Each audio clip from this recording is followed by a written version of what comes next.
Hello everyone, my name is Tushar Rana and I am from Triple ITC City and I am a second year undergraduate student doing CSE from BTech. So हमने अपने पिछले lectures में अपना chapter unit 3 के बहुत से questions कर लिए थे। That is our electrochemistry chapter from class 12। Okay, तो चलिए हेडिंग डाल देते हैं और ये लेक्चर हमारा उसी चैप्टर का कंटिन्यूएशन में, दैट इज पार्ट 3। तो आज हम ट्राई करेंगे कि मोस्ट प्रोबेबली सारे क्वेश्चंस कंप्लीट करा लें। Okay, is our chapter 3 electrochemistry and this is our part 3। okay, all set. तो हमने अपने पिछले दो लेक्चर्स में हमने फर्स्ट लेक्चर में मल्टीपल चॉइस क्वेश्चंस कंप्लीट करा दी थी और हमने अपने सेकंड लेक्चर में short answer question most probably हमने 39 या फिर 40 तक कंप्लीट कर लिए थे। ओके, तो आज हम स्टार्ट करेंगे जहां से हमने कल छोड़ा था, that is our question number. एक बार मैं चेक कर लेता पिछले स्लाइड में हमने कहाँ तक कंप्लीट किए थे। ओके, तो हमने क्वेश्चन नंबर 39 कंप्लीट कर लिए थे। ओके, चलिए तो हम आज फिर से नए पेज से चालू करते हैं और क्वेश्चन नंबर 40 से चालू करेंगे। ओके, तो देख लेते हैं आज कितने कितने क्वेश्चन है। इसमें कुछ 10 क्वेश्चन है शॉर्ट आंसर में, फिर मैच द टाइप्स है। ओके, फिर अपना असर्शन है and after that long answer type थोड़े से। ओके, तो देख लेंगे। तो आज का चैप्टर भी थोड़ा सा यानी कि ये वाला जो लेक्चर होगा इसमें थोड़े आंसर्स थोड़े से हमारे लेंदी हो सकते हैं, बट ठीक है हम देख लेंगे उन्हें। Question number 40। तो क्वेश्चन नंबर 40 पढ़ लेते पहले। दैट इज क्या बोल रहा है, unlike dry cell the mercury cell has a constant cell potential throughout its useful life why. Okay, तो ये बोल रहा है कि जो ट्राई सेल होता है उसके विपरीत हमारा जो मर्क्यूरी सेल होता है उसका कांस्टेंट सेल पोटेंशियल होता है उसकी पूरी लाइफ के, यानी कि जब तक कि वो सेल हमारा चलेगा तब तक कि उसकी कांस्टेंट सेल पोटेंशियल होती है, वो कभी घटती नहीं या फिर बढ़ती नहीं। तो ऐसा क्यों, जबकि हम अगर अपने कोई भी ऐसे ड्राई सेल ले ले, कोई भी हमारी बैटरी रहती है सिंपल वाली जो 5 to 10 वोल्ट की रहती है, वो समय के साथ थोड़ी सी उसकी सेल पोटेंशियल घटते जाती है ना, तभी तो हमारी बैटरी डिस्चार्ज होती जाती है। बट द मर्क्यूरी सेल है वो ऐसा प्रॉपर्टी शो नहीं करता, तो उसका रीजन कुछ है, चलिए देख लेते हैं। तो देखिए, जो सेल सेल रहते हैं ना हमारे, उनमें आयंस रहते हैं। ओके, तो जो number of ions present in a cell वो बताते हैं कि उस सेल की लाइफ टाइम कैपेसिटी बताते हैं। ओके, तो क्या बोला मैंने, the number of ions present in the cell decides the life time capacity of that any cell. Okay, life time capacity नहीं कहेंगे हम, लाइफ टाइम के बारे में बात करें ऑफ एनी सेल। ओके, लेकिन अगर हम बात कर ले मर्क्यूरी सेल जो कि हमें पूछा गया, देखिए मर्क्यूरी सेल जो होता है ना उसमें आयंस का इन्वॉल्वमेंट नहीं होता। क्यों, क्योंकि जो मर्क्यूरी सेल होता है ना उसमें जो मर्क्यूरी के आयंस होते हैं एक दूसरे से जुड़े रहते हैं, वो मूवमेंट नहीं दिखा पाते। ओके, तो इसका आंसर ऐसा है, कुछ लिखेंगे आप in mercury cell, mercury cell ions are not involved. Okay, ions are not involved, तो वहां पे आयंस का फंडा ही नहीं होता। तो वहां पे हम किसी के आयन की कंसेंट्रेशन डिक्रीज हो रही है इंक्रीज हो रही है उसके बारे में बात नहीं कर पाएंगे। तो हमारी लाइफ टाइम कैपेसिटी भी हम उस सेल पोटेंशियल की कम ज्यादा नहीं होते हुए देख पाएंगे, it is constant. Okay, hence it's cell potential is constant. Okay, तो चलिए क्वेश्चन नंबर 41 पे आते हैं। तो क्वेश्चन नंबर 41 क्या बोल रहा है, that is solution of two electrolytes A and B are diluted. The molar conductivity of B increases 1.5 times while that of A increases 25 times. Okay, तो ये कुछ मोलर कंडक्टिविटी के ऊपर कैलकुलेशन बेस्ड क्वेश्चन है। फिर बोला है कि which of the two is a strong electrolyte, justify your answer. Okay, तो हमारे पास ए और बी दो इलेक्ट्रोलाइट्स दे दिए, दोनों की मोलर कंडक्टिविटी के बीच में रिलेशन दे दिया है और हमें बोला कि इन दोनों में से कौन सा स्ट्रॉन्ग इलेक्ट्रोलाइट है। ओके, तो चलिए देखते हैं। तो देखिए स्ट्रॉन्ग इलेक्ट्रोलाइट क्या होता है, जो कि यानी कि जो अंडरगो करेगा, यानी कि परसेंटेज डिसोसिएशन जिसका ज्यादा होगा। ओके, हमने देखा होगा कि अल्फा परसेंटेज जो आपने देखा होगा, दैट इज आपने अल्फा परसेंटेज सुना होगा ना। ओके, जो हमारा केमिकल काइनेटिक्स और आयनिक इक्विलिब्रियम जो होता है, sorry ionic equilibrium and chemical equilibrium जो दो चैप्टर होते हैं इसमें आपने पढ़ा होगा what is percentage dissociation. Okay, तो जो स्ट्रॉन्गर इलेक्ट्रोलाइट होते हैं, stronger electrolyte light undergo that is percentage dissociation उनका ज्यादा होता है। ओके, तो अगर हम बात करें कि यहाँ पे molar conductivity of B increases 1.5 times that of A. अगर मान लीजिए आपकी मोलर कंडक्टिविटी एक्स है, ओके, और जो मोलर कंडक्टिविटी ऑफ मान लीजिए बी जो बोल रहा है वो बोल रहा है कि 1.5 टाइम्स ऑफ ए, यानी कि 1.5 टाइम्स ऑफ एक्स है, तो ये तो ए से ऑटोमेटिकली हमारी ज्यादा होगी, ओके। तो वो क्या बोल रहा है, while that of A increases 25 times, okay. तो इसमें हमें बताना है कि किसका इलेक्ट्रोलाइट सबसे यानी कि ज्यादा स्ट्रॉन्गर होगा। तो देखिए जो इलेक्ट्रोलाइट बी है ना, वो ज्यादा स्ट्रॉन्ग इलेक्ट्रोलाइट होगा। क्यों? क्योंकि देखिए कंसंट्रेशन ऑफ आयंस जो है ना, वो जब आप मान लीजिए अगर आपके पास कोई बीकर में या फिर कोई भी आप फ्लास्क ले लीजिए, उसमें आपने इलेक्ट्रोलाइट डाला अपना, जैसे यहाँ पे डाल दी हमने electrolyte B, electrolyte B, okay. तो अगर आप इसमें फिर से जब वाटर डालेंगे, ओके, ऑन एडिंग कोई भी सॉल्वेंट ले सकते हैं आप, वाटर या फिर उसी टाइप का एलिमेंट, या हम सिंपली वाटर ले लेते हैं फॉर डाइल्यूशन, ओके। तो जब आप इसमें डाइल्यूशन करेंगे तो जो कंसंट्रेशन ऑफ आयंस होगी ना बी में, वो सेम होगी, वो डाइल्यूट यानी कि वो कम नहीं होगी। The concentration will not change, okay. तो देखिए अगर कंसंट्रेशन चेंज नहीं होगी तो उससे हमारा इलेक्ट्रोलाइट बी ज्यादा स्ट्रॉन्गर होगा, okay. Hence electrolyte light B is strong, okay. तो यही बात थी। अब चलते क्वेश्चन नंबर 42 पे। क्वेश्चन नंबर 42 क्या बोल रहा है? क्वेश्चन नंबर 42 बोल रहा है when acidulated water that is dilute H2SO4 solution is electrolyzed will the pH of solution be affected? Justify your answer। Okay, तो वो बोल रहा है कि अगर हमारे पास कोई acidulated यानी कि H2SO4 सॉल्यूशन वाला वाटर, यानी कि हमारे वाटर में H2SO4 है, अगर हम उसे इलेक्ट्रोलाइज करेंगे तो उसमें पीएच का कुछ डिफरेंस आएगा या नहीं? क्योंकि देखिए अगर आपके पास अगर कोई वाटर जिसमें एसिड प्रेजेंट है तो अप्रोक्सीमेटली वहां की पीएच थोड़ी सी लोअर साइड जाएगी, ठीक है। फिर वो बोल रहा है जब हम उसमें इलेक्ट्रोलाइसिस करते हैं तो उसमें पीएच का कुछ चेंज आएगा क्या? तो चलिए इसका कुछ रिएक्शन देख लेंगे, क्योंकि इलेक्ट्रोलाइसिस करें तो हमें कैथोड और एनोड का भी ध्यान रखना पड़ेगा, ओके। तो देखिए पहली बात तो जो पीएच होती है वो डिपेंड किस पे करती है? PH depends on the concentration of hydrogen, or that is hydronium ion, the on the concentration of hydronium ion, okay।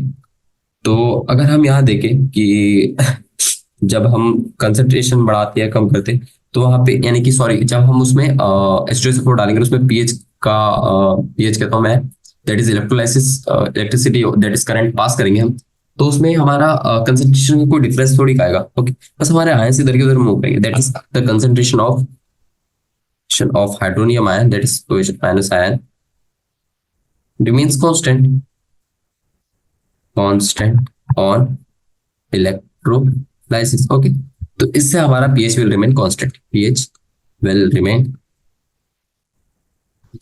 Okay. अगर हम इसमें इलेक्ट्रोलाइसिस को देखते हुए एट कैथोड और एनोड के बारे में बात कर ले तो कुछ इलेक्ट्रोलाइसिस रिएक्शन भी देख लेते हैं। इलेक्ट्रोलाइसिस रिएक्शन कुछ इस प्रकार से होगी, दैट इज अगर हम ए पार्ट के बारे में बात करें दैट इज एट एनोड के बारे में देख लेते पहले, ओके। क्योंकि एनोड पे आपको पता है कि जिसका ज्यादा स्ट्रॉन्गर रिडक्शन पोटेंशियल होता है वो एनोड होता है, ओके। तो देखिए 2 टाइम्स ऑफ H2 वाटर है अपना, जब ये लिक्विड में गया तो ये O2 गैस छोड़ता है, साथ ही साथ आपके पास H प्लस आयंस जो कि हमारे ऑक्सीडाइज हो गए, और साथ ही साथ में 4 इलेक्ट्रॉन भी छोड़ेंगे, ठीक है। तो ये हमारी हो गया एट एनोड। अब कैथोड के बारे में बात कर लेते हैं, ठीक है। तो कैथोड पे क्या होगा हमारा, that is 4 times of H plus plus 4 electron लेगा, और साथ ही साथ ये 2 times of H2 hydrogen gas छोड़ देगा, ओके। तो इस टाइप की कुछ रिएक्शन होती है that comes from that acid which is present in that solution, okay. Check question number 43 पर देखिए, सब सिंपल सिंपल है, बुक से उठाए गए क्वेश्चन है, सिंपली आपने ये सारी चीजें या सारे फैक्ट्स पढ़े होंगे, ओके। तो क्वेश्चन नंबर 43, तो क्वेश्चन नंबर 43 क्या बोल रहा है, in an aqueous solution how does specific conductivity of electrolyte changes with addition of water? Okay, तो बोल रहे कि हमारे पास एक्वियस सॉल्यूशन है तो उसकी स्पेसिफिक कंडक्टिविटी और जो इलेक्ट्रोलाइट उसमें प्रेजेंट है वो चेंज कैसे होती है जब हम वाटर यानी उसमें डाइल्यूशन करते हैं, सिंपली, ओके। तो देखिए कंडक्टिविटी जो होती है ना, वो total number of ion present जो सॉल्यूशन में होते हैं उसकी वजह से कंडक्टिविटी आती है हमारी, ओके। और उसी को हम स्पेसिफिक कंडक्टिविटी भी कहते हैं, क्योंकि उसमें कुछ नंबर ऑफ आयंस हमारे कांस्टेंट रहते हैं, ठीक है।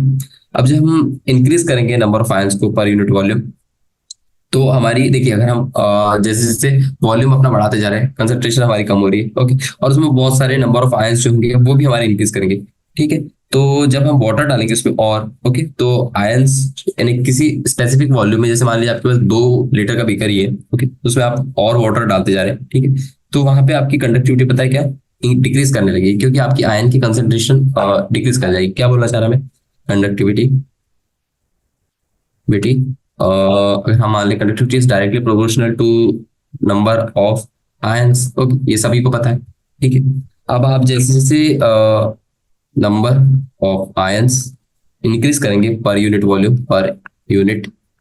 वॉल्यूम, जब इंक्रीज हो रहा है, जब आयंस इंक्रीज हो रहा है तो पर यूनिट वॉल्यूम भी इंक्रीज हो रहा है। देखिए आप वाटर डाल रहे हैं तो वाटर तो बढ़ रहा है, यानी कि आयंस तो बढ़ रहे हैं, साथ ही साथ वाटर भी बढ़ रहा है। तो द थिंग इज दैट, जो आपने सुना होगा कोई गाढ़ा और पतला करते हैं ओके, तो देखिए अगर आपने कोई चीज अच्छी खानी है तो वो अगर हाई क्वालिटी की रहेगी, अगर आप उसमें कुछ मिलावट कर देंगे तो वो खराब हो जाएगा ओके।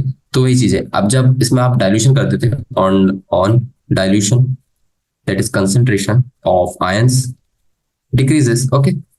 अब अगर हमारी कंसेंट्रेशन ऑफ आयंस डिक्रीज हो गई तो हमारे नंबर ऑफ आयंस की जो कंडक्टिंग पावर होगी वो भी डिक्रीज कर जाएगी, और उसके कारण हमारी कंडक्टिविटी विल भी decrease, conductivity will also decrease okay. तो सिंपल ये रीजन था। चलिए ओके, तो मैं यहाँ पे मार्क करते जा रहा जो जो क्वेश्चन हमारे होते जा रहे हैं, ताकि हम कंफ्यूज ना हो और सेम क्वेश्चन रिपीट ना कर ले। 42 हो गया हमारा, 43 हो गया, दैट इज 44 भी हो गया ओके। ओके सॉरी 44 नहीं हुआ, क्वेश्चन नंबर 44 अभी करेंगे। तो क्वेश्चन नंबर 44 क्या बोल रहे हैं, which reference electrode is use to measure the electrode potential of other electrode okay. तो इसमें बोला है कि हम कौन सा रेफरेंस इलेक्ट्रोड यूज करते हैं ताकि हम यानी जितने भी डिफरेंट रेफरेंस इलेक्ट्रोड्स हैं, जैसे कि हमारे कोई भी हम सेल ले रहे हैं, electrolytic cell okay, galvanic cell, तो उसमें जो इलेक्ट्रोड यूज करते हैं तो उसके इलेक्ट्रोड पोटेंशियल मेजर करने के लिए हमें किसी दूसरे इलेक्ट्रोड का रेफरेंस लेना पड़ता है ओके। तो वो रेफरेंस क्या होता है, तो बेसिकली स्टैंडर्ड हाइड्रोजन इलेक्ट्रोड होता है। आपने ये फुल फॉर्म भी पढ़ा होगा SHE करके okay, that is standard hydrogen electrode. और मोस्ट प्रोबेबली सभी को ये आंसर याद होगा मुझे लग रहा है ओके, क्योंकि ये सबसे पहली क्लास यानी कि जब हम पढ़ते हैं इलेक्ट्रोड के बारे में, दैट इज सेल रिएक्शन पे आ जाते हैं हम, तो ये आपको सबसे स्टार्टिंग में पढ़ाया जाता है ओके। तो देखिए इसे हम यूज करते हैं एज अ रेफरेंस इलेक्ट्रोड ठीक है। तो इसकी कुछ प्रॉपर्टी होती है, उसकी वजह से इसे हम लेते हैं, तो ये आपने पढ़ी होगी, मैं उसे डिस्कस नहीं करूंगा। और इसकी इलेक्ट्रोड पोटेंशियल की वैल्यू में लिख देता, इसका ई नॉट वैल्यू इज अप्रोक्सीमेटली 0 होता है ओके। तो ये बात होती है, और ये इलेक्ट्रोड पोटेंशियल की मदद से हम दूसरे अदर इलेक्ट्रोड्स का पोटेंशियल मेजर कर पाते हैं ओके। तो यही है हमारा standard hydrogen electrode, simple answer था। चलिए क्वेश्चन नंबर 45 पे आते हैं। तो ये कुछ हमारे पास सेल रिएक्शन दी हुई है, तो उससे हमें कुछ क्वेश्चन पूछा है, चलिए देख लेते हैं। Consider cell reaction given given below okay, तो कॉपर से कॉपर +2 यहाँ ऑक्सीडेशन हो गया, फिर क्लोरीन माइनस से Cl2 यहाँ पे अपना यहाँ पे भी अपना दैट इज ऑक्सीडेशन ही हुआ, और उसके बाद में प्लेटिनम हमारा इलेक्ट्रोड दे दिया है। तो क्या बोल रहा है, right reaction that occur at anode and cathode. तो एनोड और कैथोड को हमें डिफरेंशिएट करना है कि कौन कौन सी रिएक्शन प्लेस हो रही है वहां पे। तो देखिए इस रिएक्शन में देखिए 2 हाफ सेल रिएक्शन लिखना पड़ेगा हमें okay, need to write 2 half cell reactions ठीक है। तो अगर हम कैथोड एनोड के बारे में बात कर ले, एट एनोड, तो आपको पता है एनोड पे क्या होता है, एनोड पे हमेशा ऑक्सीडेशन होता है ठीक है। तो यहाँ पे ऑक्सीडेशन किस प्रकार से हो रहा है, देखिए कॉपर क्या हो रहा है, कॉपर +2 में बदल रहा है, जबकि वो 2 इलेक्ट्रॉन ले यानी कि किसी को दे रहा है तब ओके। अब फिर हम बात कर ले एट कैथोड के बारे में, तो कैथोड पे हमारा हो जाएगा रिडक्शन। ये आप सभी ने पढ़ रखा है कि ऑक्सीडेशन कब होता है, रिडक्शन कब होता है ठीक है। तो यहाँ पे क्या होगा पता है क्या, यहाँ Cl2 जब 2 इलेक्ट्रॉन किसी से लेगा और यहाँ पे 2 टाइप्स ऑफ Cl-N बनाएगा ओके। तो इस टाइप से oxidation of copper and reduction of chlorine taking place in this half cell reaction. तो यही चीज पूछा, लिख दिया, सिंपल था ठीक। चलिए क्वेश्चन नंबर 46 पे आते, क्वेश्चन नंबर 46। तो क्वेश्चन नंबर 46 क्या बोल रहा है, write the Nernst equation for the cell reaction in the Daniell cell, how will be the E cell be affected when concentration of zinc plus two ion is increased. Okay, तो हमें Nernst equation लिखनी है। आप सभी ने पढ़ा होगा what is the Nernst equation, अगर हम किसी डैनियल सेल के लिए लिख रहे हैं तो। ओके, और ये हमारा ई सेल को किस तरीके से अफेक्ट करेगा जब हमारा जिंक का कंसंट्रेशन इंक्रीज कर देंगे। ओके, तो आपको पता होगा व्हाट इज डैनियल सेल। ठीक है, डैनियल सेल ये सभी ने पढ़ा होगा व्हाट इज डैनियल सेल। तो देखिए, जो डैनियल सेल में जो बेसिकली रिएक्शन अकर करती है ना, वो कॉपर और जिंक के बीच में होती है। Okay, mainly reaction between copper and zinc. तो चलिए उसकी इक्वेशन लिख लेते हैं।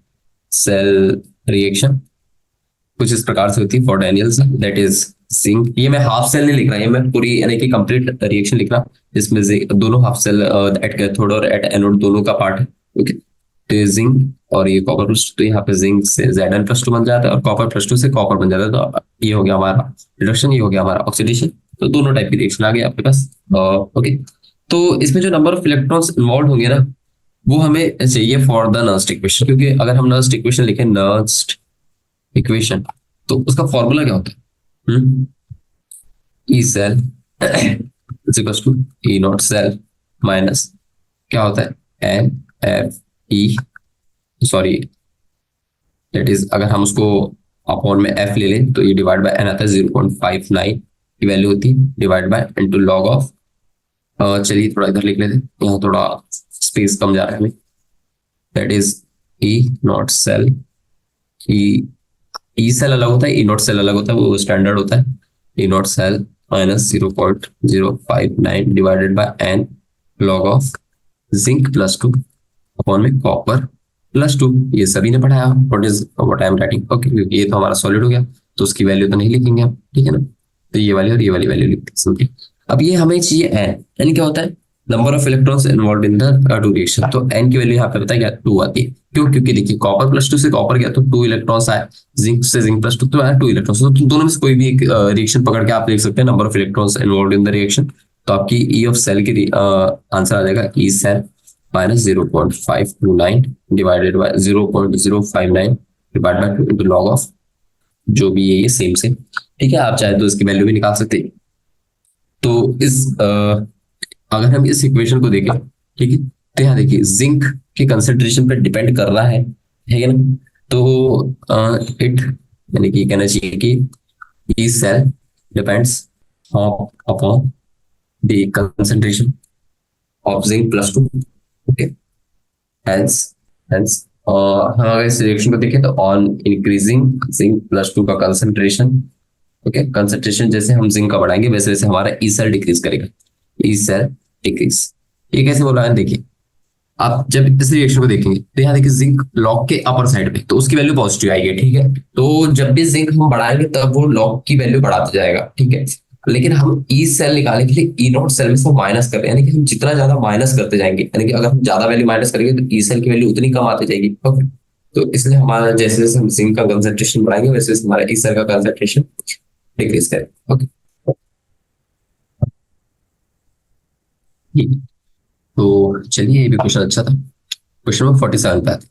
तो क्वेश्चन नंबर 47 क्या बोल रहा है, What advantages do the fuel cells have over primary and secondary batteries? Okay, तो ये मैं आपके लिए छोड़ रहा हूँ क्वेश्चन जस्ट फ्रॉम बुक।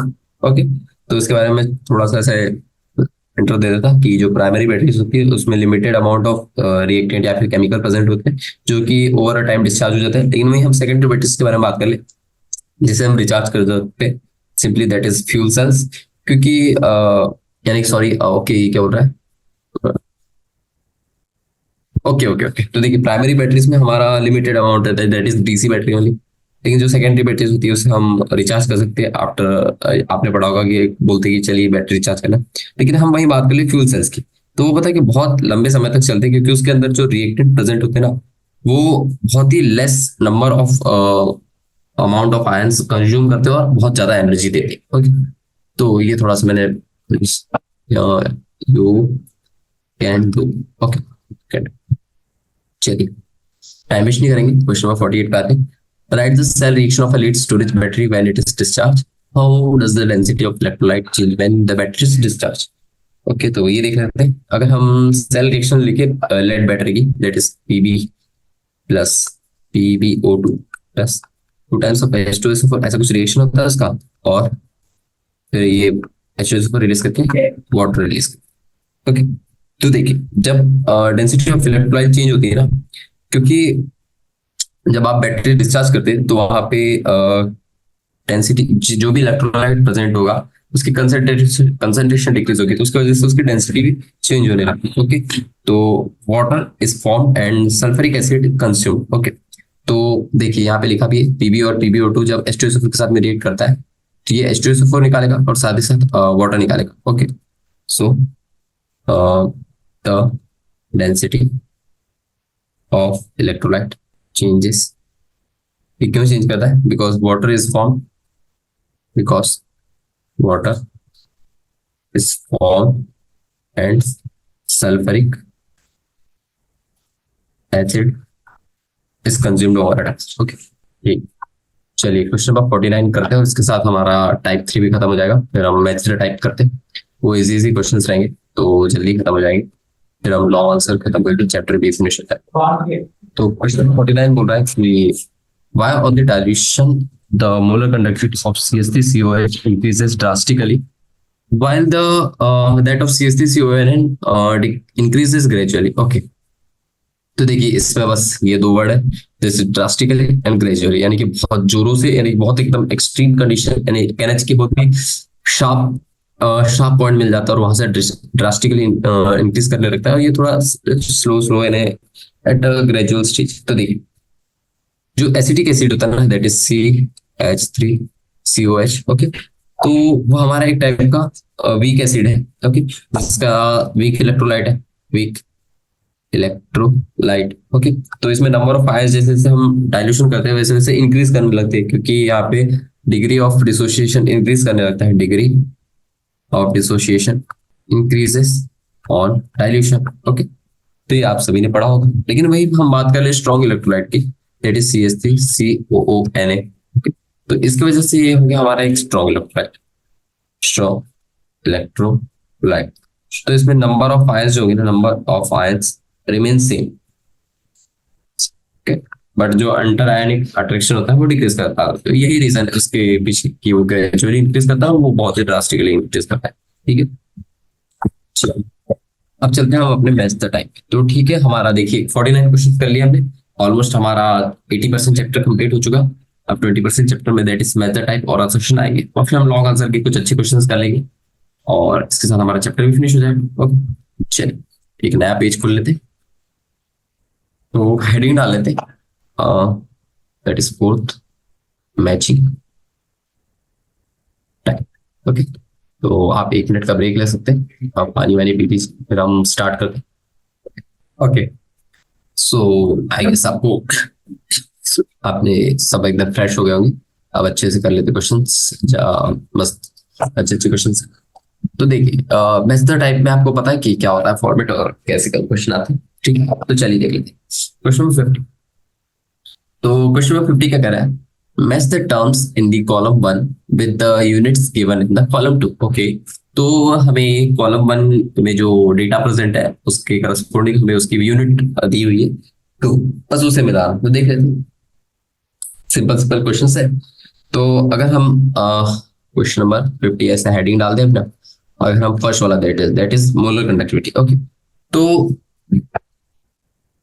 जो मोलर कंडक्टिविटी थी ना उसकी यूनिट कुछ ये होती है, Simon centimetre square mole inverse. Okay, तो ये यूनिट होती है। फिर हम बात कर ले ई ऑफ सेल की, मैं भी आंसर नहीं देख रहा हूँ, ये आपने पढ़ा होगा। ओके, आप ट्राई करिए कि ये नहीं देखे। ओके, ये नहीं देखे। ओके, ये नहीं देखेंगे आप, पहले आप अपने खुद से सॉल्व करिए। ई सेल हो गया, ई सेल की आपको पता होगी कि what is that its unit, तो इसकी यूनिट कुछ मीटर में इनवर्स में आती है। फिर हम बात कर ले इसके बारे में, तो ई सेल आपको पता होगा क्या कहते हैं, अग्रवाल बाय ए वाला जो फॉर्मूला था वही होता है। फिर अब बोल रहा है कि ओके, तो ये हो गया हमारा rate cost, that is constant, cell constant के, तो इसकी वैल्यू साइमन सेंटीमीटर इनवर्स में आती है। ओके, फिर जो फोर्थ ऑप्शन दिया है दैट इज आरजी। ओके, तो इसकी वैल्यू मीटर इनवर्स में आती है। तो ठीक है, अगर आपने ये सारी वैल्यू अगर खुद से कैलकुलेट कर ली तो आपसे ये क्वेश्चन इजीली बन पाएगा, और मैं मान लूंगा कि आपने चैप्टर भी अच्छे से पढ़ा है। ओके, चलिए अब इरेज कर लेते हैं और ताकि हम मैच कर पाए। ओके, तो देखिए हमें पहला option siemens centimetre square, that is first option is C. फिर हमें बोला ई सेल हमने निकाला मीटर इनवर्स, तो ये हो गया हमारा ऑप्शन नंबर बी। फिर थर्ड ऑप्शन दैट इज के की वैल्यू आ गई ए। फोर्थ ऑप्शन तो हमारा डी है। ठीक है, तो सिंपल। सेकंड का भी सही है ना, थर्ड का हमारा क्या था, के की वैल्यू क्या हो गई हमारी, और डी। ओके, तो सॉरी ये मल्टीपल है शायद, तो हमारा जो फोर्थ वाला ऑप्शन होगा उसका भी आंसर दैट इज और बी ओनली। ओके, ये let's move to question number 51। तो क्वेश्चन नंबर 51, तो क्वेश्चन नंबर 51 क्या होगा, match the terms given in the column one. Okay, same वही है, मोलर कंडक्टिविटी ई सेल के जो हमने पीछे देखा था वही है। अब हमें इसकी प्रॉपर्टीज के ऊपर बात करनी है, तो चलिए इसके लिए तो हम देख लेते हैं क्या करना है। ठीक है ना, तो अगर हम पहली बात करें दैट इज मोलर कंडक्टिविटी की। ओके, तो इसमें बोल रहा है कि ये एक्सटेंसिव है या फिर इंटेंसिव है, depends on number of ions पर वॉल्यूम, इंक्रीजेस विद डायल्यूशन। तो देखिए हम अगर मोलर कंडक्टिविटी के बारे में बात करें तो इसमें डायल्यूशन का फैक्टर आ जाता है। ठीक है, तो देखिए जैसे हम डायल्यूशन करते हैं तो number of ions per unit volume भी इंक्रीज करेगा, उसकी वजह से हमारी मोलर कंडक्टिविटी इंक्रीज करेगी विद द डायल्यूशन। ओके, क्योंकि जो अगर हम किसी मान लीजिए आपके पास कोई कंपाउंड दिया है, कोई भी सॉल्वेंट दिया है, उसका अगर मान लीजिए विस्कोसिटी ज्यादा है, उसका कंसंट्रेशन कंसंट्रेशन ज्यादा है। ओके, अगर आप उसको थोड़ा फ्री कर देंगे तो उसमें नंबर ऑफ आयंस जो होंगे वो थोड़े से कम होंगे, यानी कि थोड़े कम पावर के होंगे, but the thing is that वो ज्यादा मूवमेंट कर पाएंगे, तो वहां पे आयंस का मूवमेंट ज्यादा होगा, तो वहाँ पे आपकी कंडक्टिविटी इंक्रीज कर पाएगी। ओके, तो दैट इज फर्स्ट वाले क्वेश्चन का फर्स्ट वाले ऑप्शन का फर्स्ट वाले मैच का ऑप्शन है दैट इज डी। अब हम बात कर लेते हैं सेकंड की। Second is R E cell, E nought cell, ये रिडक्शन वाला है सेल। तो देखिए, तो इनोट सेल की वैल्यू में क्या बोला है कि ये इंटेंसिव है या एक्सटेंसिव है, तो ये बारे में बात करनी है। तो देखिए अगर ये एक ना इनोट सेल जो होता है वो हमारा एक इंटेंसिव प्रॉपर्टी होता है। क्यों? क्योंकि ये कभी डिपेंड नहीं करता किसी के मास और सब्सटेंस पे, does not depends upon mass और अमाउंट। ओके, तो इसलिए हमारा इंटेंसिव है, तो ऐसा ऑप्शन है दैट इज सेकंड का आंसर है ए। फिर बचे दो, तो दैट इज के एंड डेल्टा जी आर। चलिए देख लेते हैं इन्हें भी। तो पहले अगर हम के बारे में बात कर लें, तो के जो होता है इसको हम, के is nothing but it is conductivity, conductivity होता है हमारा। तो आपको पता है व्हाट इज कंडक्टिविटी के बारे में, आपको रिलेशन सारी पता है, क्योंकि जो अगर हम कंडक्टिविटी को और थोड़ा अच्छे से देखें दैट इज स्पेसिफिक कंडक्टिविटी, तो वो नंबर ऑफ आयंस के ऊपर डिपेंडेंट होती है। It is proportional to number of ions. ये सभी को पता है कि कंडक्टिविटी किस पे डिपेंडेंट होती है। तो इसका आंसर हो जाएगा बी, फोर्थ का आंसर हो जाएगा एक। ओके, थोड़ा गड़बड़ हो गया, एक मिनट इरेजर लगा जी। Okay, I guess now it's correct. ठीक है, तो हमने थर्ड का आंसर दैट इज बी कर लिया। ओके, वो सेकंड का ही, एंड फोर्थ का आंसर इज हो जाएगा सी। कैसे होगा? क्योंकि डेल्टा जी एक्सटेंसिव प्रॉपर्टी इसलिए होगी क्योंकि ये डिपेंड करता है on the amount. Okay, substance पे, पार्टिकल पे। तो आपने डेल्टा जी का रिएक्शन का वो भी लिखा होगा, कैसे लिखा होगा, delta G is equal to minus N F into E. तो देखिए इस पे भी नंबर अमाउंट पे डिपेंड कर रहा है ना, तो इस टाइप से आप चेक कर सकते हैं। सिंपल था। चलिए क्वेश्चन नंबर 52 है। क्वेश्चन नंबर 52 बोल रहा है कि lead storage battery mercury fuel. Okay, तो ये सेल के बारे में क्वेश्चन इसमें। तो बोल रहा है lead storage battery Pb is anode, Pb cathode, क्योंकि हमें पता है कि लीड स्टोरेज बैटरी में डी ऑप्शन आ सकता है। तो इस टाइप से आप अगर चेक करेंगे तो आपको आंसर भी मिलने लगेंगे। तो पहले का आंसर तो मैं डायरेक्टली लिखा रहा आपको, दैट इज डी। ओके, तो फर्स्ट वन आंसर है डी। अगर आप चाहे तो मैं इसकी रिएक्शन लिखा सकता हूँ, बट मैंने आपको पिछले क्वेश्चन में आपको इसकी रिएक्शन करा दी थी, इसलिए मैं उसके बारे में बात नहीं करूंगा। तो रेफर प्रीवियस क्वेश्चंस। ओके, हमने एक लीड सेल के ऊपर एक क्वेश्चन का लीड कर चुके हैं। फिर हम बात करते हैं मर्क्यूरी सेल की। तो मर्क्यूरी सेल क्या है? तो देखिए मर्क्यूरी सेल में पता है कि कोई आयंस प्रेजेंट नहीं होते, ये आप सभी को, ये भी मैंने क्वेश्चंस कराया, तो इसलिए उसका जो पोटेंशियल होता है हमेशा स्टेडी रहता है। तो ऑप्शन नंबर सेकंड का सी, दैट इज सी। फिर हम बात करते हैं थर्ड की, तो फ्यूल सेल के बारे में भी बात हो चुकी है हमारी, तो इसके बारे में भी मैं नहीं बताऊंगा, बट चलिए बता देता है। देखिए फ्यूल सेल की ना लेट सेल हो गया, मर्क्यूरी सेल हो गया, तो उससे ज्यादा एफिशिएंसी होती है। ओके, क्यों? क्योंकि ये ज्यादा एनर्जी प्रोड्यूस करते हैं, क्योंकि इसमें हम कोई भी यानी कि सिंपल सब्सटेंस या कोई छोटा मोटा एलिमेंट नहीं, पूरा पूरा एक फ्यूल बर्न करते हैं। ओके, तो आपको पता होगा अगर किसी भी फॉसिल फ्यूल को आप बर्न करते हो, उससे बहुत सारे नहीं कहना चाहिए कि जैसे आप मेथनॉल हो गया और डिफरेंट टाइप ऑफ फ्यूल्स रहते हैं उसमें, तो वो ज्यादा एनर्जी प्रोड्यूस करते हैं, तो इसलिए उसकी एफिशिएंसी ज्यादा होती है। तो that is A have maximum efficiency for fuels. Third answer is a.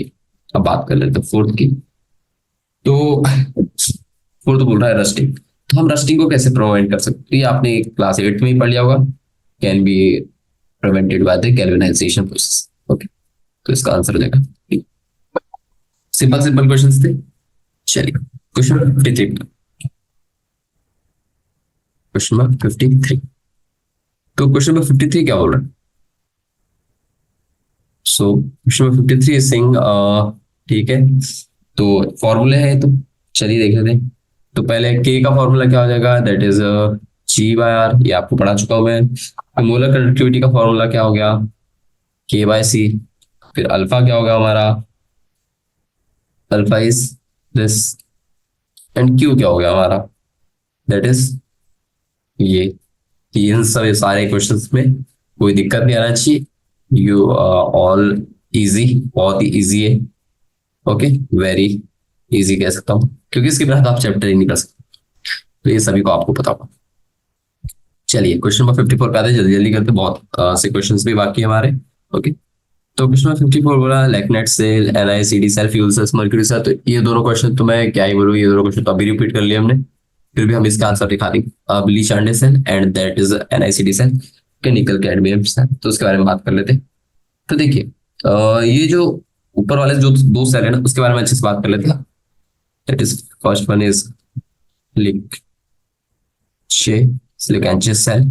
तो अगर हम इसके बारे में बात करें, तो इसमें एनोड और कैथोड पे जिंक और मैग्नीशियम का कुछ प्रॉपर्टीज आता है। दैट इज अगर हम एट एनोड के बारे में देखें, तो उसमें जिंक टूटता है हमारा Zn+2 में, और 2 इलेक्ट्रॉन रिलीज करेगा, क्योंकि यहाँ पे ऑक्सीडेशन होता है, आपको पता है एनोड पे। और वहीं पे हम एट कैथोड के बारे में बात कर ले, जहाँ रिडक्शन होगा, तो वहाँ पे MnO2 जो होता है वो NH4 के साथ में रिएक्ट करके एक इलेक्ट्रॉन छोड़ेगा, और साथ साथ MnOH बना के, MnOOH बना के रिडक्शन शो करेगा। ओके, तो ये कुछ रिडक्शन प्रोसेस होती है इसकी। तो हमारा जो पहला वाला ऑप्शन होगा, उसको अगर हम देखें, तो दैट एनोड पे हमारा option number D is correct.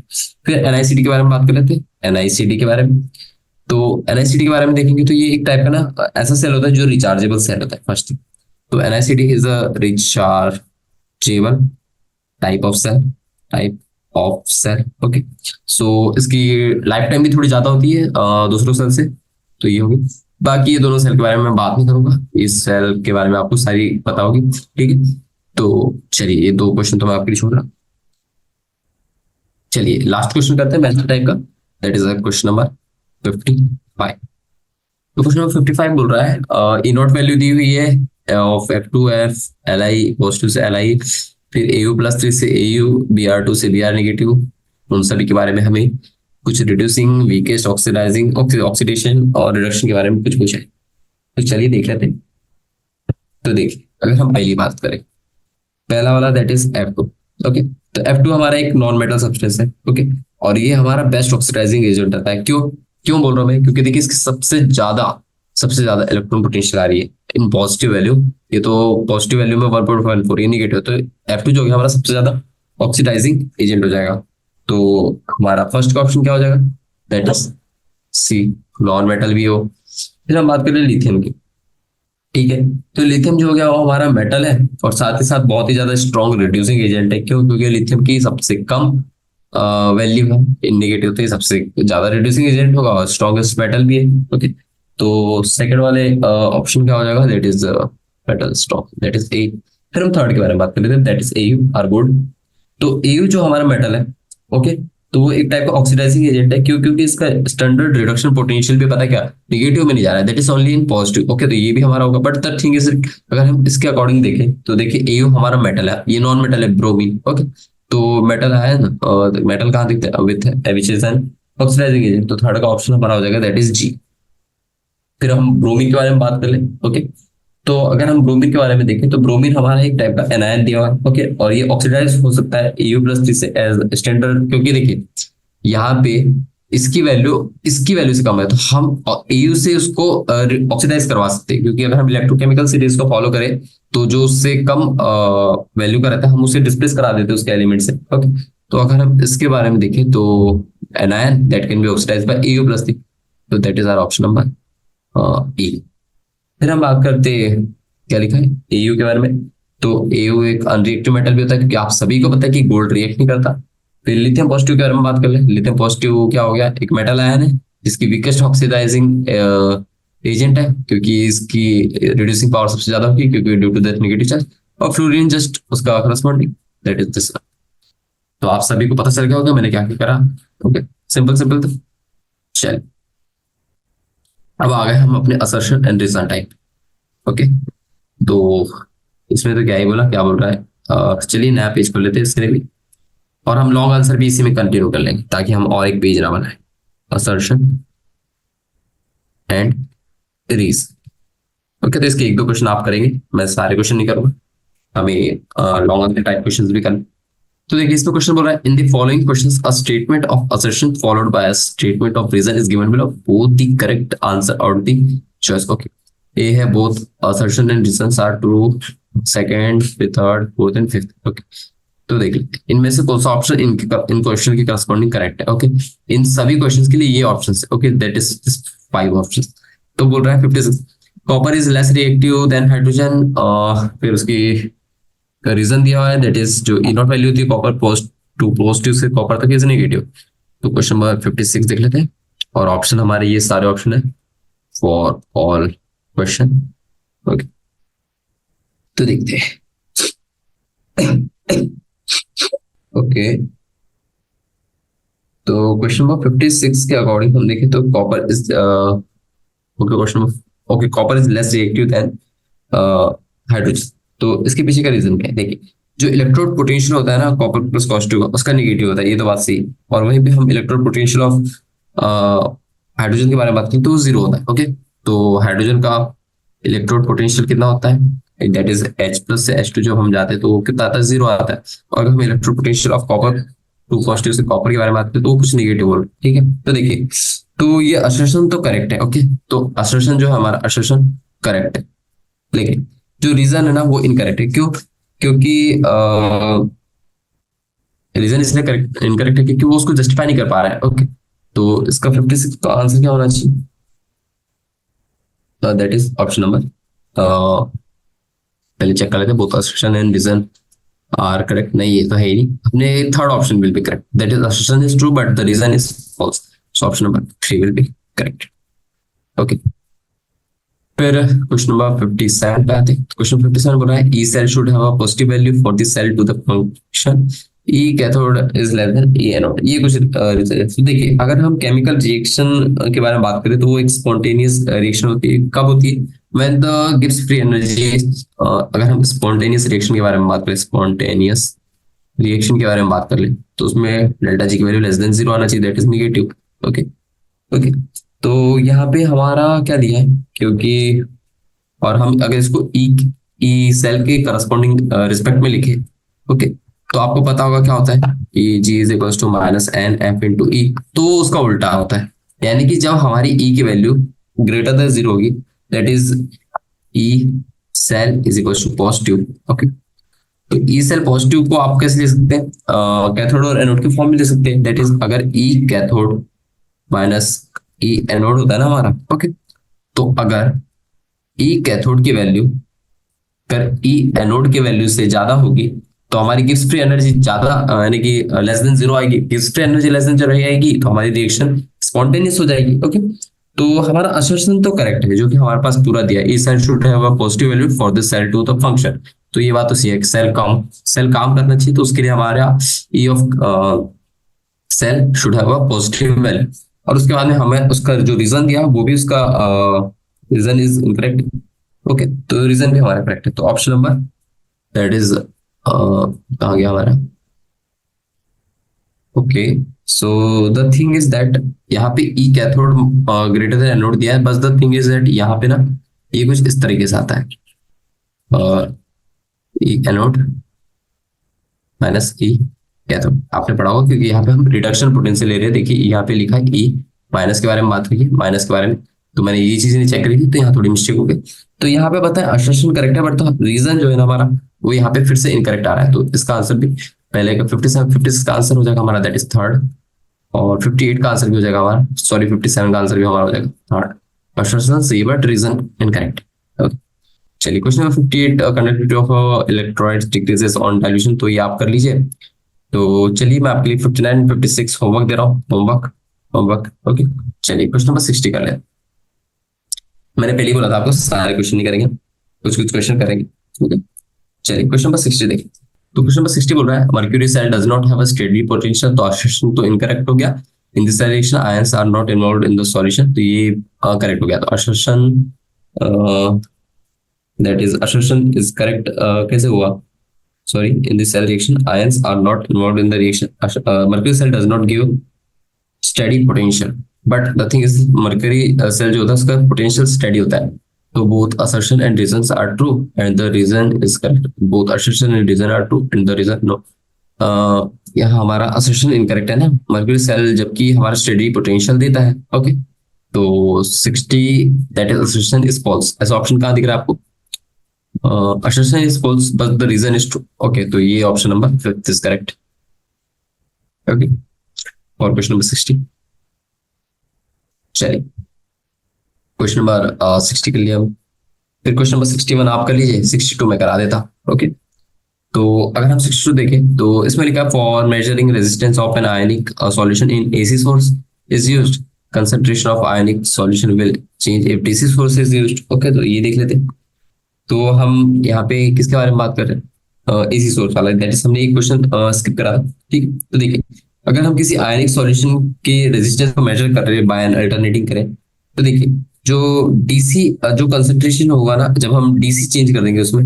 Okay, यानी कि हम अगर एसी सोर्स की जगह हम डीसी जो सोर्स लगाते हैं फॉर इलेक्ट्रोलाइसिस, तो वहां पे हमारा दैट इज कंसंट्रेशन की वैल्यू चेंज हो जाएगी। ठीक है, तो concentration of ionic solution will change if DC source is used, but अगर हम एसी सोर्स के बारे में बात करें तो इसके ऊपर मैंने क्वेश्चन भी कराया है। ओके, तो question number 62 refer previous question, ऐसा क्वेश्चन हमने करे मुझे याद है अभी भी। तो अगर हम इसके बारे में देखें तो ऑप्शन नंबर 1 भी करेक्ट, 1 विल बी करेक्टेड, क्यों, क्योंकि इसका assertion reason and both are true. ठीक है, तो ये क्वेश्चन मैं आपके लिए छूट रहा हूँ, ये क्वेश्चन भी हमने करा है, copper sulphate is in zinc vessel. तो ये वाली भी आपको पता है, इलेक्ट्रोकेमिकल सीरीज आप चेक कर सकते हैं, इलेक्ट्रोकेमिकल सीरीज। ओके, तो इससे आप चेक कर सकते हैं। तो all questions are simple simple है। तो अगर हमारे पास टाइम बचा तो हम वो क्वेश्चन और एक बार देख लेंगे। अभी फिलहाल मैं ये लॉन्ग आंसर टाइप इस क्वेश्चन इसलिए पहले करा रहा हूँ क्योंकि ये ना थोड़े अच्छे क्वेश्चन है और आपको थोड़ा मजा भी आएगा क्वेश्चन सॉल्व करने में। ओके, तो चलिए पहले इन्हें कर लेते हैं, अगर time permits we will do that. बाकी वो बहुत इजी क्वेश्चन है और हमने उससे रिलेटेड बहुत टाइप के क्वेश्चन कर लिए, तो आपके लिए कोई दिक्कत नहीं है कि उन क्वेश्चन को सॉल्व करने में। ओके, चलिए तो क्वेश्चन नंबर 66, हमें चैप्टर भी तो कंप्लीट करना है, फिर उसके बाद हम अपना नया चैप्टर चालू करेंगे। ओके, चलिए तो क्वेश्चन नंबर 66 में हमारे पास कुछ डायग्राम दिया हुआ है, दैट इज सेल 1 सेल 2 जिनका एक एक इलेक्ट्रोड सेल बी से कनेक्टेड है, दैट इज एक गैल्वेनिक सेल है शायद मेरे ख्याल से, एक इलेक्ट्रोलाइटिक सेल है और एक इलेक्ट्रोकेमिकल सेल है। ओके, तो चलिए देख लेते क्वेश्चन क्या पढ़ रहा है।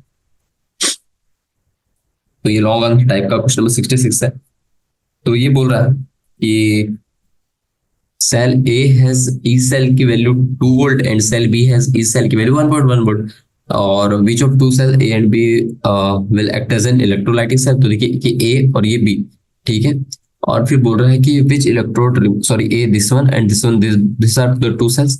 फिर बोल रहा है कि which electrode reaction will occur in this cell. Okay, electrode reaction लिखने बोल रहा है। फिर बोल रहा है if cell A has E cell की वैल्यू 0.5 टू 0.5 और सेल बी की है बोल रहा है कि 1.1 वोल्ट। ओके, तो ये वैल्यू चेंज करेगा, then what will be the reaction at anode and cathode. तो उनकी कंसंट्रेशन चेंज करने पे रिएक्शन में कुछ डिफरेंस आएगा कि नहीं, ये चीज करने जा रहा है। देखिए जो हमारा सेल बी है ना, सेल बी वेल देखिए ये वाला जो cell, this one will act as an electrolytic cell, as an electrolytic cell. क्यों? क्योंकि इस पे ई सेल की वैल्यू कम है। कैसे? देखिए ई सेल की वैल्यू 1.1 है, इसकी वैल्यू 1 है, और आपको पता है जिस सेल की वैल्यू कम होती है उससे हम इलेक्ट्रोलाइटिक सेल की तरह यूज करते हैं, due due to less E cell value. Okay, तो ये उसका रीजन हो गया। तो अगर हम सेल रिएक्शन के बारे में बात करें, सेल रिएक्शन के बारे में बात कर ले, तो देखिए अब हमें पता चल गया कौन सा इलेक्ट्रोलाइटिक है। Okay, and which one is that electrochemicals है। तो अगर हम एट एनोड के बारे में रिएक्शन लिखेंगे तो वहां पे जहाँ पे ऑक्सीडेशन होता है, तो यहाँ पे दिक्कत हो जाता है, क्योंकि यहाँ पे इलेक्ट्रोलाइटिक सेल में थोड़ा डिफरेंस हो जाता है। यहाँ पे बेसिकली हमारा ऑक्सीडेशन नहीं होगा, यहाँ पे हमारा रिडक्शन हो जाएगा एट एनोड। तो यहाँ पे जिंक +2 से 2 इलेक्ट्रॉन लेगा और जिंक बना लेता है। ठीक है, और वहीं पे हम कैथोड के बारे में बात कर ले। तो कैथोड क्या करता है पता है क्या? यहाँ पे कॉपर सॉलिड प्लस, प्लस नहीं, देखिए मैं वही आदत रहती है हमें कि आप दोनों टाइप से सेल पता नहीं कर पाएंगे और आप रिएक्शन गलत लिख देंगे। ये देखिए यहाँ पे हो जाता है हमारा ऑक्सीडेशन। ठीक है, कोई नहीं, वो जितने ज्यादा क्वेश्चन करेंगे उतने ज्यादा समस्या आते जाएगा। तो देखिए अब बोलता है second question, that is a second part था, ये हमने अभी फर्स्ट पार्ट करा। सेकंड पार्ट बोल रहा है कि अगर हमने इस सेल की वैल्यू अब कम कर दी ए की as compare to the B, तो अब देखिए सेल बी का हाइयर ईएमएफ है, सो ये एक्ट करेगा as a galvanic cell. Now due to increased EMF value of B cell, okay, it will, क्योंकि हमें सेल बी की ही रिएक्शन पूछी है ना, तो it will act as an galvanic cell. Okay, अब ये गैल्वेनिक सेल की तरह रिएक्ट करे। अब देखिए अब दिक्कत आती है, अब गैल्वेनिक सेल आ गया ना, तो हम पुराना वाला कर सकते हैं एट एनोड। तो अब एनोड पे क्या होगा पता है क्या? अब एनोड पे जिंक से बनाएगा, जिंक +2 इलेक्ट्रॉन, तो ये हो गया ना हमारा स्टार्टिंग वाला, दैट इज ऑक्सीडेशन। और अगर हम कैथोड के बारे में बात कर ले, तो Cu+2 से 2 इलेक्ट्रॉन लेगा और बना लेगा कॉपर। ठीक है, ये हो गया हमारा, दैट इज जनरल ऑलमोस्ट। और जो हमें इलेक्ट्रोलाइटिक सेल है वो भी एक बार देखना पड़ता है। ठीक है, तो बस इसमें इलेक्ट्रोलाइटिक और गैल्वेनिक सेल का डिफरेंस पूछा था इस पूरे क्वेश्चन में। बहुत ही इजी क्वेश्चन था, बस इसको आपको थोड़ा इसलिए लेंदी कर दिया, आपको समझना पड़ेगा कि कौन सा इलेक्ट्रोलाइटिक कौन सा इलेक्ट्रोकेमिकल है, कि उनके बीच का बेसिक प्रिंसिपल ये था कि अगर आपकी इनोड सेल की वैल्यू अगर कम आती है as compare to other other cell, then जिसकी वैल्यू कम होती है, that is our electrolytics. Okay, so simple था। चलिए क्वेश्चन नंबर 67 पे देखते हैं।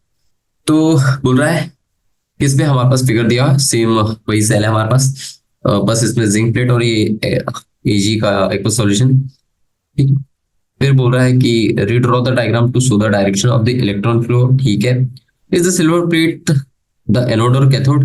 एनोड और कैथोड के बारे में बात करनी है। What will happen if the salt bridge is removed? When will the cell, okay, तो सारी रिएक्शन सारा सब चीज पूछ लिया इसमें गैल्वेनिक सेल के रिलेटेड। ओके, चलिए देखते हैं। अगर हम इसको रीड्रॉ करें, वैसे तो ड्राइंग मेरी बहुत गंदी है, बट ठीक है चलिए हम ट्राई करेंगे। ओके, मैंने अच्छा खासा स्पेस क्रिएट कर लिया। तो देखिए अगर हम इधर साइड वाला एक प्लेट बना ले, एक इस साइड वाला फ्लास्क बना ले, ठीक है, तो ये हमारा हो गया फर्स्ट पार्ट, ये हो गया हमारा सेकंड पार्ट। ये मैं फर्स्ट पार्ट कर रहा हूँ, दैट इज रीड्रॉइंग। तो पहले तो हम सॉल्ट ब्रिज बना लेते हैं, सिंपल सॉल्ट ब्रिज सबसे इजी है। ठीक है, अब इसमें आपको एक प्लेट लगानी है, सॉरी इलेक्ट्रोड लगाना है। ओके, ये 2 इलेक्ट्रॉन दोनों साइड लग गए और दोनों के बीच में हमें इलेक्ट्रिसिटी करंट पास करना है। तो ये कुछ ऐसा हो गया, हमें डायरेक्शन बतानी ना बेसिकली। चलिए देख लेंगे रीड्रॉ करके। तो देखिए ये हमारी हो जाएगी जिंक प्लेट, जिंक, और ये वाला हो जाएगा हमारा AG, that is silver plate. फिर ये हम इसको डिपिक्ट करेंगे as a salt bridge. Okay, तो जिंक वाला जो इलेक्ट्रोड रहता है उसमें हमारा जो सॉल्यूशन होगा that is of zinc +2 solution. Okay, और उसके बाद में हम अगर एजी के बारे में बात करें तो Ag+2 का एक्वस सॉल्यूशन हो जाएगा और दोनों एक्वस फॉर्म में प्रेजेंट है। ठीक है, ये हमारा हो गया सॉल्ट ब्रिज। देखिए ये जिंक प्लेट था, ये Ag था। तो अब जो होता है ना हमारा, दैट इज इलेक्ट्रिसिटी करंट का फ्लो का डायरेक्शन, वो जिंक से लेके Ag के प्लस Ag की डायरेक्शन में जाएगा। ओके, तो यही चीज पूछा था उसने। चलिए पहला ऑप्शन हो गया हमारा। क्वेश्चन नंबर 2 देख लेते हैं। तो क्वेश्चन नंबर सेकंड बोल रहा है is silver plate the anode और कैथोड। तो देखिए जो एजी होता है ना, AG is cathode first thing, क्योंकि यहाँ पे रिडक्शन प्रोसेस कैरी आउट होगी due to reduction, okay, will be taking place. और वहीं पे बात कर ले वेयर या एजी, क्योंकि अगर हम इसके रिडक्शन प्रोसेस करें तो एजी प्लस के जो इलेक्ट्रॉन्स होगी plus takes electrons and deposit them at cathode, takes electron and deposit them at cathode, okay. तो ये आपने पढ़ा होगा। चलिए, तो हमें सिर्फ सिल्वर प्लेट के बारे में बात करना था, तो हमने सिल्वर प्लेट के बारे में बात करें तो एक कैथोड है तो दूसरी कैथोड होनी चाहिए, ये तो आप समझ आ गए। चलिए था what will happen if the salt bridge is removed. तो देखिए आप सभी को पता होगा कि सॉल्ट ब्रिज काम क्यों करता है, यानी कि सॉल्ट ब्रिज का काम क्या होता है। बेसिकली सॉल्ट ब्रिज हमारा पता है कि पोटेंशियल डिफरेंस मेंटेन किए हुए रहता है, ठीक है। तो अगर हम if salt bridge is removed, okay, अगर हमने सॉल्ट ब्रिज को रिमूव कर दिया तो हमारा जो पोटेंशियल हो जाएगा वो जीरो हो जाएगा, okay. Then potential will become zero, okay. तो चलिए सेकंड ऑप्शन, थर्ड ऑप्शन भी हो गया हमारा। अब फोर्थ ऑप्शन बोल रहा है कि when will the cell stop functioning. अब सेल हमारा अपनी रिएक्शन करना बंद कब कर देगा। तो देखिए सेल हमारा फंक्शनिंग तभी बंद करेगा जब हम यानी कि क्या कहना चाहिए, यानी कि जब या तो दो ही कंडीशन हो सकती है, या तो सेल पोटेंशियल जीरो हो जाए, ओके, या फिर सेल डिस्चार्ज हो जाए, ओके। तो देखिए cell will stop at discharging, और ये बेसिकली कब होगा, व्हेन सेल पोटेंशियल, पोटेंशियल को मैं ऐसे लिख देता हूं, potential is equals to zero, okay. तो यही एक रीजन हो सकता है इसका। चलिए क्वेश्चन नंबर 5 देख लेते हैं। तो क्वेश्चन नंबर 5 बोल रहा है how will the concentration of zinc plus 2 ions and Ag plus ions be affected when cell functions, okay. तो जिंक प्लस 2 और Ag प्लस आयन के कंसंट्रेशन में, सॉरी कंसंट्रेशन में, हाँ कंसंट्रेशन में क्या डिफरेंस आएगा, ओके, जब सेल फंक्शन करना स्टार्ट हो जाएगा। तो देखिए पहले तो इनिशियली जब सेल डेड था, when cell is dead, okay, जब सेल हमारा कंप्लीटली डेड था तो जो पोटेंशियल था वो जीरो था और सारी कंडीशन हमारी इक्विलिब्रियम कंडीशन पे थी। When cell is dead all at equilibrium condition and साथ ही साथ एंड पोटेंशियल वैल्यू भी हमारी कितनी थी, जीरो थी, ओके। तो जो जिंक प्लस 2 है और जो Ag प्लस कंसंट्रेशन है उनकी वैल्यू चेंज नहीं होगी। So concentration of Ag plus and zinc plus 2 will not change, okay. तो इस टाइप से आपको देखना।